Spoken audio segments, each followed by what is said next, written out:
এবাৰ দেৱৰ্ষি নাৰদে কৈলাশ পৰ্বতত গৈ ভগৱান শিৱক প্ৰশ্ন কৰিলে যে, হে প্ৰভু, আজি মই আপোনাৰ ওচৰত এইটো কথা জানিব আহিছোঁ যে দেৱী সন্ধ্যা কোন আছিল আৰু তেওঁ সমস্ত পুৰুষ জাতিটোক কি অভিশাপ দিছিল। আজি মই আপোনাৰ ওচৰলৈ দেৱী সন্ধ্যাৰ মাহাত্ম্য শুনিবলৈ আহিছোঁ। ভগৱান শিৱে ক'বলৈ ধৰিলে, হে নাৰদ, আজি তুমি উত্তম প্ৰশ্ন কৰিছা। ইয়াত সমস্ত মানৱ জাতিৰ কল্যাণ লুকাই আছে। আজি মই তোমাক দেৱী সন্ধ্যাৰ জন্মৰ কাহিনী ক'ব ওলাইছোঁ। এই কাহিনীটোত তুমি তোমাৰ সকলোবোৰ প্ৰশ্নৰ উত্তৰ পাই যাবা। সেয়ে দেৱী সন্ধ্যাৰ এই প্ৰাচীন কাহিনীটো তুমি মনোযোগেৰে শুনা। এই কাহিনীটো শুনাৰ লগে লগে কৌটি কৌটি পাপ জ্বলি ভস্ম হৈ যাব। দেৱৰ্ষি নাৰদে ক'বলৈ ধৰিলে, হে প্ৰভু, মই এই কাহিনীটো মনোযোগেৰে নিশ্চয় শুনিম। কৃপা কৰি আপুনি কাহিনীটো কওক। তাৰপিছত ভগৱান শিৱে দেৱী সন্ধ্যাৰ কাহিনীটো দেৱৰ্ষি নাৰদক শুনাবলৈ আৰম্ভ কৰিলে। হে দেৱৰ্ষি, যেতিয়া সৃষ্টিৰ আৰম্ভ হ'বলৈ ধৰিছিল তেতিয়া সৃষ্টিৰ ৰচয়িতা ভগৱান ব্ৰহ্মাই পদুমৰ আসনত বিৰাজমান হৈ ভগৱানৰ ধ্যান কৰি আছিল। সেই সময়তে তেওঁৰ মনত সৃষ্টিৰ নিৰ্মাণ কৰিবলৈ ইচ্ছা জাগ্ৰত হ'ল। তেতিয়া তেওঁ সকলোতকৈ প্ৰথমে এজনী ত্ৰিভুৱন সুন্দৰী নাৰীৰ সৃষ্টি কৰিলে। সেই কন্যাজনী অত্যন্ত সুন্দৰী আৰু মনোমোহিনী আছিল। মনৰ পৰা উৎপন্ন হোৱা বাবে তেওঁ ব্ৰহ্মাদেৱৰ মানস কন্যা হ'ল। ব্ৰহ্মাদেৱে সেই সময়ত ধ্যান কৰি আছিল আৰু ধ্যান কৰি থাকোঁতে সেই কন্যাৰ উৎপন্ন হ'ল, সেইবাবে তাইৰ নাম সন্ধ্যা হ'ল। যেতিয়া ব্ৰহ্মাদেৱে সেই অত্যন্ত সুন্দৰী মনোমোহা স্ত্ৰীজনীক দেখিলে, কিছু সময়ৰ বাবে ব্ৰহ্মাৰ মন বিচলিত হৈ গ'ল। তাইৰ মনোমোহা ৰূপ দেখি ব্ৰহ্মা মোহিত হৈ গ'ল। ব্ৰহ্মাদেৱৰ মনত কামভাৱ জাগ্ৰত হ'ল। ব্ৰহ্মদেৱৰ কপট দৃষ্টি পৰাৰ লগে লগে সেই দেৱীৰ তেজ বল নষ্ট হৈ গ'ল, যাৰ ফলত দেৱী সন্ধ্যা বহুত দুখী হৈ গ'ল আৰু তেওঁ সেই স্থান ত্যাগ কৰি গুচি গ'ল। হে দেৱৰ্ষি, ব্ৰহ্মাদেৱৰ মনত যিকোনো বেয়া ভাৱ আহিবই নোৱাৰে, কিন্তু প্ৰভুৰ লীলা চোৱা। তেওঁ নিজৰ লীলা দেখুৱাবৰ বাবে ব্ৰহ্মাদেৱৰ মনত কামভাৱ আনি দিলে। সেই বেয়া ভাৱৰ বাবে ব্ৰহ্মাদেৱৰ মনত কিছু সময়ৰ বাবে কামভাৱ জাগ্ৰত কৰি তুলিলে। প্ৰভুৰ এনেকুৱা লীলা ৰচনা কৰাৰ ক্ষেত্ৰত সমস্ত মানৱ জাতিৰ কল্যাণৰ স্বাৰ্থ আছিল। সেয়েহে তুমি এতিয়া প্ৰভুৰ এই বিচিত্ৰ লীলাৰ কথা খুব মনোযোগেৰে শুনিবা। ব্ৰহ্মাদেৱৰ এনেকুৱা ব্যৱহাৰৰ বাবে দেৱী সন্ধ্যা অত্যন্ত দুখী হৈ চন্দ্ৰভাগ পৰ্বতত ধ্যান কৰিবলৈ গুচি গ'ল। তাত গৈ দেৱী সন্ধ্যাৰ মনত এই কথাটোৱে আমনি কৰিবলৈ ধৰিলে যে মই তপস্যা কাক কৰিম, কোন ভগৱানৰ আৰাধনা কৰোঁ। এই কথা চিন্তা কৰিয়ে তেওঁ পৃথিৱীলোকৰ ব্ৰেলচিত সৰোবৰৰ ওচৰত গুচি গ'ল আৰু তাত থিয় হৈ থাকিল। তাৰপিছত মহাঋষি বশিষ্ঠ সেইফালেৰে গৈ আছিল। বশিষ্ঠ ঋষিয়ে দেৱী সন্ধ্যাক সৰোবৰৰ ওচৰত থিয় হৈ থকা দেখিলে। দেৱী সন্ধ্যাই সৰোবৰৰ ওচৰত অকলে থিয় হৈ থকা দেখি বশিষ্ঠ ঋষি তেওঁৰ ওচৰলৈ গ'ল আৰু সুধিবলৈ ধৰিলে, হে দেৱী, তুমি কোন হয়? তুমি কাৰ কন্যা হয়? এই ভয়ংকৰ বনত কিয় অকলে আছা? যদি একো গোপনীয় কথা নাই তেনেহ'লে তোমাৰ উদ্দেশ্যৰ কথা কোৱা। তেতিয়া সন্ধ্যাই তাইৰ লগত যি যি হৈছিল সেই সকলোবোৰ কথা ক'লে আৰু ঋষি বশিষ্ঠক ক'বলৈ ধৰিলে, হে মুনিবৰ, মই এই বনত তপস্যা কৰিবলৈ আহিছোঁ।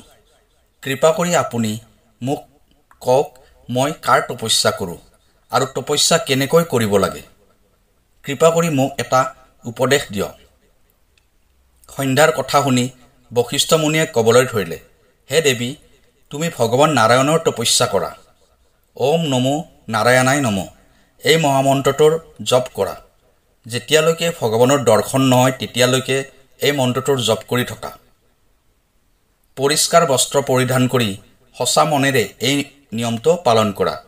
মৌনমত ধাৰণ কৰি ভগৱান নাৰায়ণৰ জপ কৰা।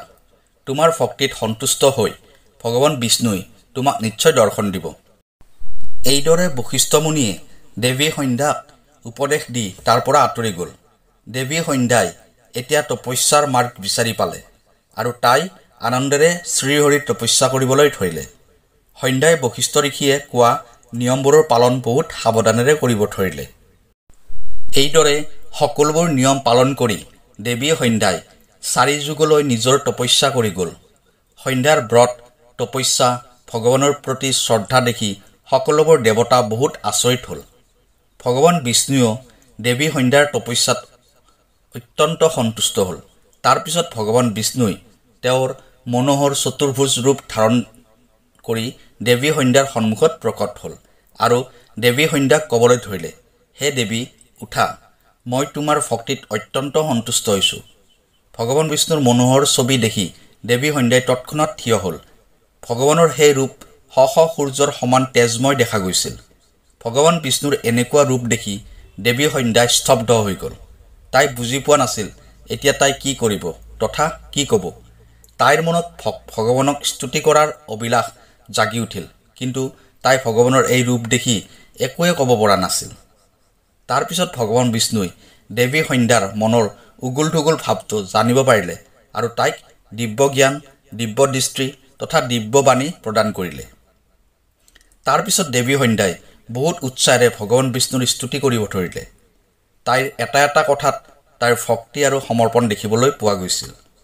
তপস্যা কৰি থকাৰ বাবে সন্ধ্যাৰ শৰীৰ অত্যন্ত ক্ষীণ আৰু দুৰ্বল হৈ গৈছিল। তেতিয়া ভগৱান বিষ্ণুই নিজৰ অমৃতময় দৃষ্টিৰে তাইৰ শৰীৰটো হুষ্টপুষ্ট কৰি দিলে আৰু মধুৰ বাণীৰে তাইক ক'বলৈ ধৰিলে, হে দেৱী, তোমাৰ তপস্যাত মই অত্যন্ত সন্তুষ্ট হৈছোঁ। তুমি তোমাৰ ইচ্ছা অনুসৰি কি বৰ লাগে কোৱা। তাৰপিছত দেৱী সন্ধ্যাই ক'লে, হে প্ৰভু, যদি আপুনি মোৰ তপস্যাত সন্তুষ্ট হৈছে, মোক বৰদান দি অনুগ্ৰহিত কৰিব বিচাৰিছে, তেনেহ'লে মই প্ৰথম বৰদান এইটোৱে খুজিব বিচাৰোঁ যে এই সংসাৰত যিমানবোৰ প্ৰাণী আছে, জন্ম হোৱাৰ লগে লগে যাতে তেওঁৰ মনত কামভাৱ জাগ্ৰত নহয়। দ্বিতীয় বৰদান এইটোৱে খুজিব বিচাৰোঁ যে যাতে মোৰ পতিব্ৰত ধৰ্ম কেতিয়াও খণ্ডিত নহয়। আৰু তৃতীয় বৰদান মোক এইটো দিয়ক যে নিজৰ স্বামীৰ বাহিৰে অন্য পুৰুষৰ প্ৰতি যাতে কেতিয়াও আসক্ত নহওঁ। যি পুৰুষে মোৰ ফালে কামভাৱেৰে চাব, সেই পুৰুষ যাতে নপুংস হৈ যায়। তাৰপিছত ভগৱান বিষ্ণুই বৰদান দি ক'বলৈ ধৰিলে, হে দেৱী, আজি তুমি সংসাৰৰ কল্যাণৰ বাবে উত্তম বৰদান বিচাৰিছা। সেয়েহে আজিৰ পৰা জন্ম হোৱাৰ লগে লগে যিকোনো প্ৰাণীৰ মনত কাম ভাৱনা জাগ্ৰত নহয়। মনুষ্যৰ শৰীৰৰ 4টা অৱস্থা হ'ব: বাল্য, কৌমাৰ্য, যৌৱন আৰু জৰা।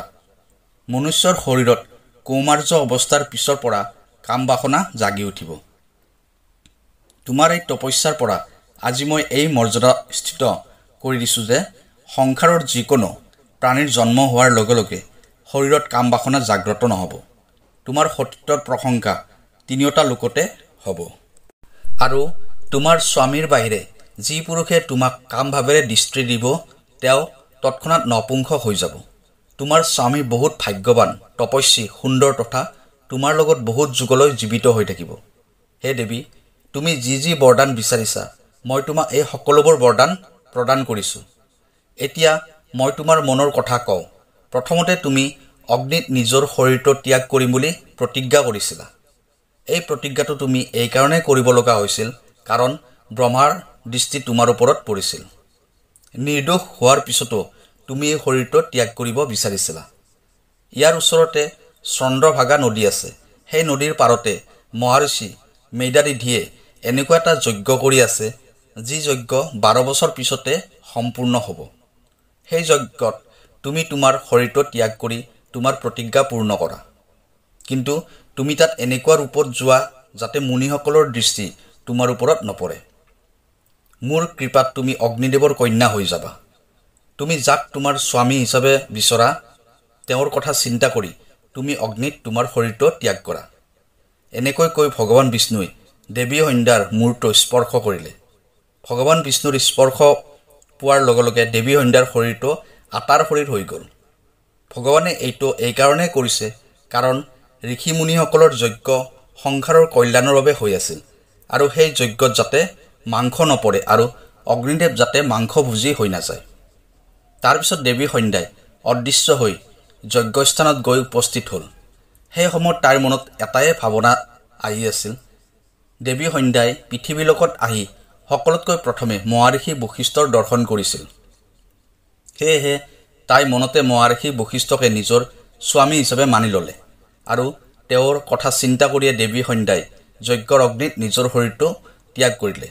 তাৰপিছত ভগৱানৰ আজ্ঞা অনুসৰি সূৰ্যদেৱে সন্ধ্যাৰ শৰীৰটো অগ্নিমণ্ডলত লৈ গ'ল। তাৰপিছত সূৰ্যদেৱে সন্ধ্যাৰ শৰীৰটো দুই ভাগ কৰি দেৱতা আৰু পূৰ্বজসকলক সন্তুষ্ট কৰিবলৈ নিজৰ ৰথত স্থাপিত কৰি ল'লে। সন্ধ্যাৰ শৰীৰৰ ওপৰৰ ভাগটো প্ৰাতকাল হ'ল আৰু শেষ ভাগটো সন্ধ্যাকাল হ'ল। দেৱী সন্ধ্যাৰ বাবে ৰাতিপুৱা সূৰ্য উদয় হোৱা সময়টোক প্ৰাতঃসন্ধ্যা আৰু সূৰ্য অস্ত হোৱাৰ পিছৰ সময়টোক সন্ধ্যাকাল কোৱা হয়। এইদৰে দেৱী সন্ধ্যা যি ত্যাগৰ মূৰ্তি আছিল, তেওঁ নিজৰ শৰীৰটো অগ্নিত ত্যাগ কৰিছিল। ভগৱান বিষ্ণুৰ বৰদানৰ ফলত দেৱী সন্ধ্যা পিছৰ জন্মত অৰুন্ধতীৰ ৰূপত প্ৰকট হ'ল আৰু মহাঋষি বশিষ্ঠৰ পত্নী হ'ল। ভগৱান শিৱে ক'বলৈ ধৰিলে, হে দেৱৰ্ষি নাৰদ, এইদৰে দেৱী সন্ধ্যাৰ বাবে সংসাৰত জন্ম হোৱাৰ লগে লগে যিকোনো প্ৰাণীৰে কাম বাসনা জাগ্ৰত নহয়, আৰু সেই প্ৰাণীয়ে যেতিয়া কৌমাৰ্য প্ৰাপ্তি কৰে তাৰ পিছৰ পৰাই সেই প্ৰাণীৰ দেহত কাম বাসনা উৎপন্ন হয়। এইদৰে মই আপোনাক দেৱী সন্ধ্যাৰ জীৱনৰ চৰিত্ৰ শুনাই দিলোঁ। দেৱৰ্ষি নাৰদে ক'বলৈ ধৰিলে, হে প্ৰভু, আপুনি দেৱী সন্ধ্যাৰ চৰিত্ৰ শুনাই মোক বহুত উপকাৰ কৰিলে। দেৱী সন্ধ্যাৰ কাহিনীটো শুনি মই ধন্য হৈ গ'লোঁ। আপোনাক বহুত ধন্যবাদ জনাইছোঁ। হে প্ৰভু, মই এতিয়া এই কাহিনীটো তিনিওটা লোকতে প্ৰচাৰ কৰিম। এইদৰে ভগৱান শিৱে দেৱৰ্ষি নাৰদক দেৱী সন্ধ্যাৰ কাহিনী শুনালে। আপোনাৰ এই কাহিনীটো কেনেকুৱা লাগিল কমেণ্ট কৰি নিশ্চয় জনাব। ভিডিঅ'টো শ্বেয়াৰ কৰি দিব আৰু কমেণ্টত হৰ হৰ মহাদেৱ নিশ্চয় লিখিব। অহাকালি আকৌ লগ পাম অন্য এটা ভিডিঅ'ত। তেতিয়ালৈ নমস্কাৰ।